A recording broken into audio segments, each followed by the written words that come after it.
Shalom sahabatku, mari kita siapkan hati kita untuk dapat merenungkan kebenaran firman-Nya di pagi hari ini, yaitu takut akan Tuhan.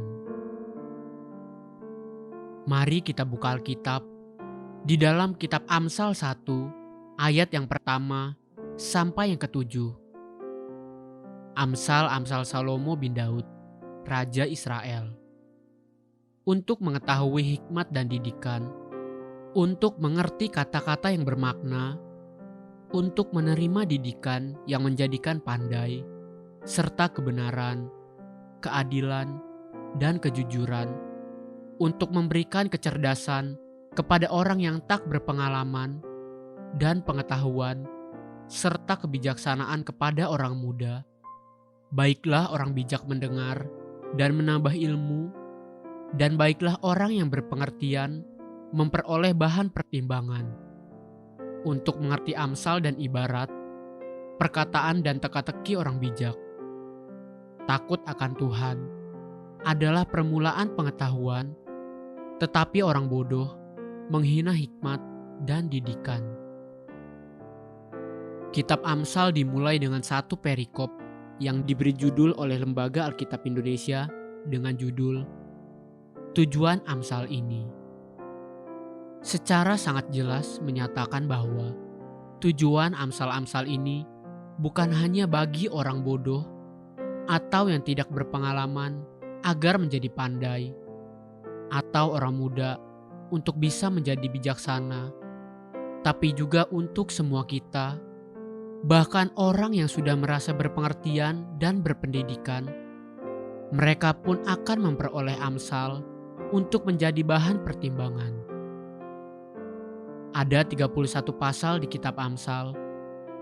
Saya menyarankan semua anak-anak Tuhan membaca pasal-pasal kitab Amsal satu persatu sesuai dengan tanggal hari itu, demi memudahkan, dan saudara akan menemukan hikmat yang sangat berharga.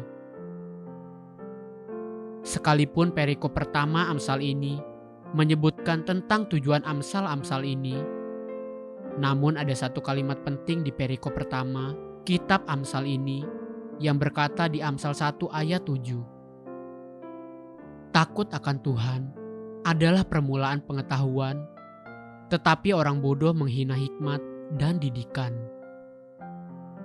Inilah rangkuman dari seluruh isi kitab Amsal. Hikmat itu sendiri akan tumbuh ketika roh takut akan Tuhan itu ada pada kita.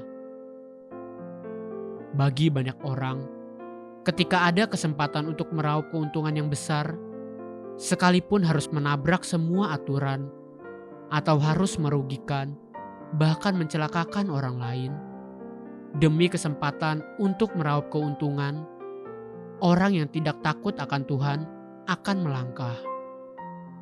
Hal ini tidak hanya berlaku bagi orang dunia, bahkan anak-anak Tuhan pun melakukan hal yang sama. Beberapa banyak penipuan, hutang dibawa lari dan dilupakan, tindakan merugikan orang lain yang semuanya itu dikerjakan oleh orang Kristen. Suara hikmat akan diabaikan, dan lama-kelamaan suara itu tidak akan terdengar lagi, sebab takut akan Tuhan tidak ada lagi padanya.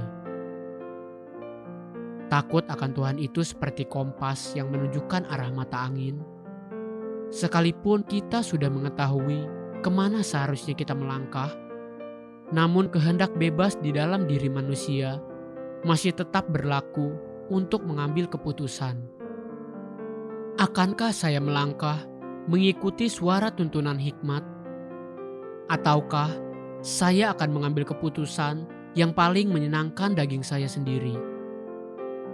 Takut akan Tuhan akan bersuara, terkadang membuat hatimu berdebar-debar, tapi semua itu tetap harus diputuskan berdasarkan apa yang saya mau ikuti.